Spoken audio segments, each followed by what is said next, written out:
যারা আমার এই কথা শুনছেন সবাইকে শুভেচ্ছা এবং স্বাগত। প্রাণী জগতে সন্তান উৎপাদনের জন্য এবং তাদের যৌনক্রিয়া সম্পাদনের জন্য একটি কথা রয়েছে, ন্যাচারাল সিলেকশন।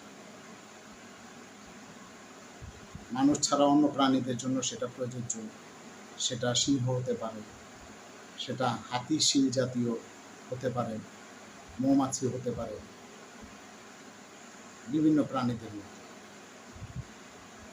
যে সকল পুরুষ প্রাণী শক্তির দিক থেকে এবং জিনগতভাবে উন্নত, আক্রমণাত্মক, হিংস্র, সে সকল পুরুষ প্রাণীকে অন্য ওই জাতির নারী প্রাণীগণ সিলেকশন করে সন্তান উৎপাদনের জন্য। সন্তান উৎপাদনের পর যাতে করে সেই সন্তান অত্যন্ত শক্তিশালী হয়, জিনগতভাবে উন্নত হয়, হিংস্র হয় এবং হৃষ্টপুষ্ট হয়, সেই নীতি থেকেই হয়তোবা নারী প্রাণীগণ এটা এইভাবে সিলেকশন করে থাকে। মানুষের মধ্যেও ঠিক সেই রকম সিলেকশনের কোনো সিস্টেম নেই, কিন্তু জিনগত যে ব্যাপার, পিতা অথবা যে জন্মদাতা সন্তান জন্ম দেয় যার মাধ্যমে, সেই পিতার থেকে অনেক জিন সন্তানের মধ্যে ট্রান্সফার হয় এবং কিছু বৈশিষ্ট্য লক্ষণ সেখানে দেখা যায়।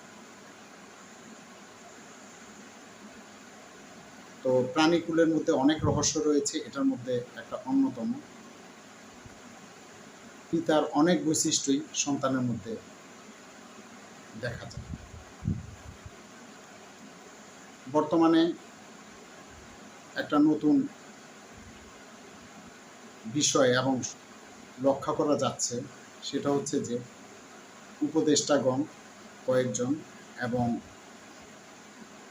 যে সমন্বয়ে তাদের পিতাদের বিভিন্ন ধরনের অপকর্ম, সন্তানরাও কিন্তু তা থেকে মুক্ত নয়। তাহলে সেই জিনগত যে বৈশিষ্ট্য সেটা সন্তানের মধ্যে অবশ্যই পরিলক্ষিত এবং বিদ্যমান রয়েছে, তা থেকে বোঝা যায়। বিগত সরকারের আমলে পরিবারতন্ত্র হয়েছে, মামা, চাচা অথবা ভাই, শ্যালক বিভিন্ন ধরনের রাষ্ট্রীয় অনিয়ম এবং দুর্নীতির সাথে জড়িত ছিল। বর্তমানে যে সংস্কৃতি সেটা হচ্ছে ক্ষমতাধর উপদেষ্টা এবং যে ছাত্রনেতা রয়েছে তাদের পিতারা বিভিন্ন অপকর্মে জড়িয়ে যাচ্ছে।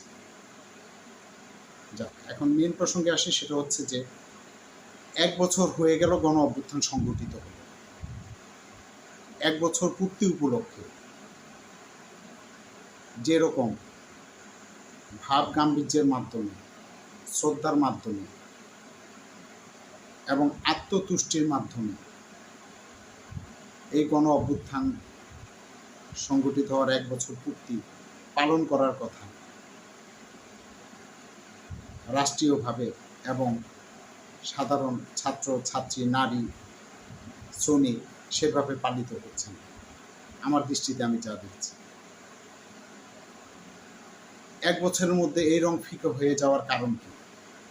ফিকে হওয়ার অনেক কারণ রয়েছে, ইতিহাস এগুলো নিয়ে একসময় বিশ্লেষণ করবে, জনগণও বিশ্লেষণ করছে। গত বছর গণ অভ্যুত্থানে সাধারণ ছাত্রছাত্রী, শ্রমিক, জনতা, নারী, বিশেষ করে নারীদের কথা বলবো, তাদের পক্ষ থেকে, সেই সাধারণ জনগণের পক্ষ থেকে কোনো কর্মসূচি দেখা যাচ্ছে না। 1 বছর পরে তাদের স্বপ্ন ধূলিসাৎ হয়ে গেছে, এটা থেকে বোঝা যাচ্ছে। পরবর্তীতে বছরগুলোতে কি হবে তা এটা অনুমান করা অবশ্যই যাচ্ছে। এই যে ফিকে হওয়ার জন্য কারা দায়ী? ফিকে হওয়ার জন্য যারা অভ্যুত্থানে নেতৃত্ব দিয়েছিল তারা তো আর আলাদাভাবে নেই, বর্তমান ক্ষমতায় একাংশ রয়েছে এবং তাদের দুর্নীতি, অনিয়ম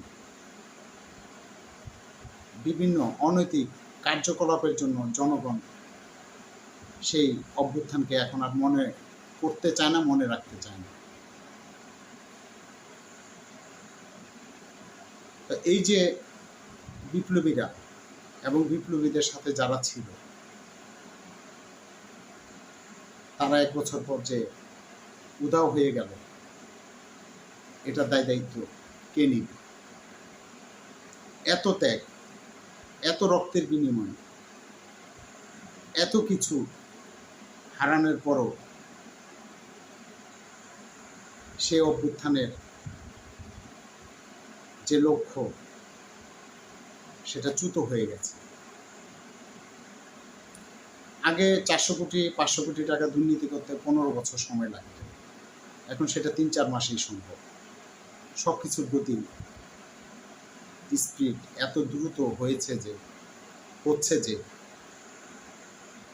তা কল্পনা অতীত। ভালো অর্থে যদি সেগুলো হতো, জনগণ অভিনন্দন জানাত। তা সেগুলো হচ্ছে খারাপ অর্থে, খারাপ দিকে। একজন বিপ্লবী সাইমন বলিভার তিনি বলেছিলেন, বিপ্লবীদেরকে বিপ্লব খেয়ে দেয়। এই যে বিপ্লব, এই বিপ্লব যারা করে সেই বিপ্লবীদেরকে বিপ্লবী খেয়ে দেয়। তিনি ওই অর্থে এটা বলেছেন, বিপ্লবীরা বিপ্লব সংগঠিত করার পর যে শাসক শ্রেণী তাদেরকে বিভিন্ন ধরনের অপরাধী করে, তাদেরকে অপমান করে, অপদস্থ করে এবং তাদের উপর নিপীড়ন চালায়। তো যে বিপ্লবের মাধ্যমে শাসকগণ ক্ষমতায় আসে, সেই বিপ্লবীদেরকে শেষ করে দেয়। কিন্তু বর্তমান বাংলাদেশের প্রেক্ষাপট, 24-এর গণ অভ্যুত্থান, যে বিপ্লব, স্বাধীনতা, যেটাই বলুক না কেন, বিপ্লবীরা নিজেরাই নিজেদেরকে খেয়ে দিয়েছে। কারণ অন্য কোনো সম্প্রদায়, অন্য কোনো সংগঠন, অন্য কোনো শাসক তো এখন ক্ষমতা নেই। তাদের সহযোগিতা এবং তারা নিজেরাও এই সরকারের অংশ, তারা ক্ষমতায় রয়েছে। তাদের নিজেদের মধ্যে কামড়াকামড়ি, নিজেদের মধ্যে দুর্নীতি, নিজেদের মধ্যে দ্বিধাবিভক্তি, তারা নিজেরাই নিজেদেরকে খেয়ে দিয়েছে, শেষ করে দিয়েছে, নিঃশেষ করে দিয়েছে। সাথে নিঃশেষ করে দিয়েছে বাংলাদেশের জনগণের স্বপ্ন। বাংলাদেশের জনগণের স্বপ্ন অভ্যুত্থানের পরবর্তী সময় আকাশচুম্বী ছিল না, সামান্য, খুব অল্প। সেই অল্প স্বপ্নটাকেও তারা নিজেরা তো ধ্বংস হয়েছে, জনগণের স্বপ্নকেও তারা ধ্বংস করেছে। বাংলাদেশের জনগণ অনেক বেশি, অনেক কিছু আশা করে তেমন নয়। বিগত সরকার মানবতা লঙ্ঘন করেছিল, গুম করেছিল, খুন করেছিল, ভোটাধিকার হরণ করেছিল। সেগুলা যাতে না হয়, ভবিষ্যতে নতুন একটা রাষ্ট্র বিনির্মাণ হয়, জনগণ সেটাই প্রত্যাশা করেছে। এটা আকাশচুম্বী কোনো স্বপ্ন না, কিন্তু সেটা হলো না। যার জন্য 1 বছরের মধ্যে সেই রং ফিকে হয়ে গেল। জনগণ সেখান থেকে, সেই অভ্যুত্থানের স্বপ্ন থেকে মুখ ফিরিয়ে নিল। যার জন্য যেভাবে 1 বছর পূর্তি পালন হওয়ার কথা, সেভাবে পালিত হচ্ছে না। সরকারিভাবে যেভাবে পালন করুক, ওইটাকে এত গুরুত্ব দেওয়ার কোনো কারণ নেই। কারণ এই অভ্যুত্থানের শক্তি ছিল সাধারণ ছাত্র, সাধারণ জনতা, সাধারণ শ্রমিক, গৃহিণী, নারী, সাধারণ নারী। তারা কেউ নিজ উদ্যোগে কোনো কর্মসূচি পালন করছে না। যে র্যাপ সং একজন মানে নতুন একটা দিক দেখিয়েছিল এই অভ্যুত্থানে, সেই র্যাপার বলল যে কোনো জুলাই অনুষ্ঠানে তিনি যাবেন না। তার মানে তিনিও আশাহত। এইভাবে গণ অভ্যুত্থানে পেশাজীবী, শ্রমজীবী যারাই যার যার অবস্থানে অংশগ্রহণ করেছিল তারাই সবাই আশাহত। কি হওয়ার কথা ছিল, কি হচ্ছে।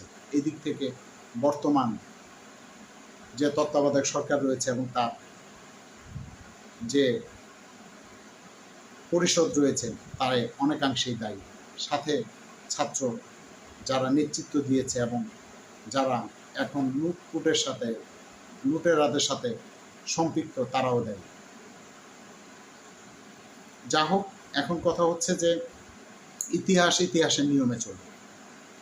ইতিহাস আমার দৃষ্টিতে দেখবে না, আপনার দৃষ্টিতে দেখবে না। ইতিহাসের নিয়মে লেখা হবে। এই দায়ভার কার? ভবিষ্যতে ইতিহাস বলে দিবে। গত কয়েকদিন আগে শাহবাগে ভুয়া অভ্যুত্থানকারী এবং আসল অভ্যুত্থানকারীদের মধ্যে হট্টগোল হলো। আসল অভ্যুত্থানকারীরা ভুয়া অভ্যুত্থানকারীদেরকে হটিয়ে দিল পুলিশ দিয়ে। ৭১-এর পরবর্তী সময় ১৬ই ডিসেম্বরের পরে 16th ডিভিশন নামে একটা সম্প্রদায় অথবা একটা সুযোগ সন্ধানী গ্রুপ তৈরি হলো। তারা মুক্তিযুদ্ধে অংশ নিয়েছে এবং তারা অনেক বড় বীর যোদ্ধা। সরকারের অনুপস্থিতির কারণে, প্রবাসী সরকারও তখন আসেনি, তারা বিভিন্ন প্রশাসন থেকে শুরু করে মাঠ পর্যায়ে সব কিছু দখল করে নিল। ৯০ও সেরকম গণ অভ্যুত্থানের পরে হয়েছিল, ২৪ও কিছু সুযোগ সন্ধানী তৈরি হয়েছে। এটা সর্বকালের ঘটনা, বিপ্লব যুদ্ধের পরবর্তী সময় হয়। এটা হওয়াটা স্বাভাবিক। কিছু মানুষ বসে থাকে, তারা সুযোগ নিবে এই আশাতে। তারা ত্যাগ স্বীকার করবে না, ঘটনা প্রবাহের সময় তারা সুযোগ নিবে। কিন্তু যারা বিপ্লবে অংশ নিল, তারা যে বিপ্লবটাকে খেয়ে দিল, নিজেদেরকে খেয়ে দিল, এটার উত্তর তারা কিভাবে দিবে তাদের ভবিষ্যৎ প্রজন্মের কাছে, কিংবা ইতিহাস যখন তাদেরকে প্রশ্ন করবে? এটা কখনো কারো কাম্য হতে পারে না। তারা এই অভ্যুত্থানকারী, তারা সূর্য সন্তান ছিল। ১ বছরের মধ্যে তারা জনগণের কাছে একেবারে ফিকে হয়ে গেল, মানুষের মতো উড়ে গেল জনগণের স্বপ্ন। এবং যে অভ্যুত্থানকারী ছাত্র নেতারা ছিল তারাও। অর্থনৈতিক কিছু সুযোগ সুবিধা তারা পেয়েছে বটে, কিন্তু ইতিহাসের পাতায় তারা কোথায় গিয়ে দাঁড়ালো তারা কি একটু চিন্তা করে দেখেছে? সময়ের কাজ সময়ে না করা, একজনের কাজ আরেকজনে করা, এক মন্ত্রণালয়ের কথা আরেক মন্ত্রণালয়ের দায়িত্বপ্রাপ্ত উপদেষ্টা বলা, এইভাবে তাদের নিয়ন্ত্রণহীন অগোছালো কাজ, অগোছালো কর্ম, অগোছালো কথা আজ গণ অভ্যুত্থানকে কোথায় নিয়ে গিয়েছে। ১ বছরে যদি তারা একটু চিন্তা করে তাহলে তারা বুঝতে পারবে। সেই সাথে বুঝতে পারবে দেশের অবস্থা তারা কি করেছে, দেশ আজ কোথায়। যে স্বপ্ন নিয়ে, যে আশা নিয়ে মানুষে বুক বেঁধেছিল যে একটা নতুন বাংলাদেশ বিনির্মাণ হবে, সেই বাংলাদেশ কতটুকু বিনির্মাণ হলো তা ভবিষ্যতে এই বিপ্লবীদেরকে জনগণই এর উত্তর দিবে। জনগণ বছর ৬ মাস ১ বছর পর সময়ে ঘন্টায় কখনো জাগ্রত হয় না। যখন দরকার হবে তখন তারা জাগ্রত হবেই। এখন সময় হয়নি, জাগ্রত হয়নি, কিন্তু এই প্রশ্নের উত্তরগুলা ব্যর্থ বিপ্লবীদেরকে একসময় দিতেই হবে। তারা তো এই রাষ্ট্রেই থাকতে হবে, এই দেশেই থাকতে হবে, জনগণের মাঝেই থাকতে হবে। যা হোক, কথা হচ্ছে যে মানুষের জন্য বিপ্লব সাধিত হয়, দেশের জন্য, জনগণের জন্য। জনগণের কল্যাণের চিন্তা করতে হবে। যারা করবে না তারা আস্থা ঘুরে নিক্ষেপ হবে, যারা করবে তারা জনগণের মণিকোঠায় স্থান পাবে। অন্ন, বস্ত্র, বাসস্থান, স্বাস্থ্য, চিকিৎসা, এই প্রগতিশীল কর্মসূচিতে অংশ নিন। সরকারকে বলবো এই প্রগতিশীল কার্যক্রম চালু করতে হবে এবং শতভাগ বেকারত্ব দূর করতে হবে। মানুষের মৌলিক অধিকার সহজলভ্য করতে হবে এবং সুলভ করতে হবে। জনগণ বাঁচলে দেশ বাঁচবে, জনগণ বাঁচলে সরকার বাঁচবে, দেশের অস্তিত্ব বাঁচবে। প্রগতিশীল কর্মসূচি মেনে নিতে হবে। অন্ন, বস্ত্র, বাসস্থান, স্বাস্থ্য, চিকিৎসা সম্পূর্ণ বিনামূল্যে দিতে হবে এবং শতভাগ বেকারত্ব দূর করতে হবে। আমার এই কথাগুলো শোনার জন্য আপনাদেরকে অশেষ ধন্যবাদ। ভালো থাকবেন।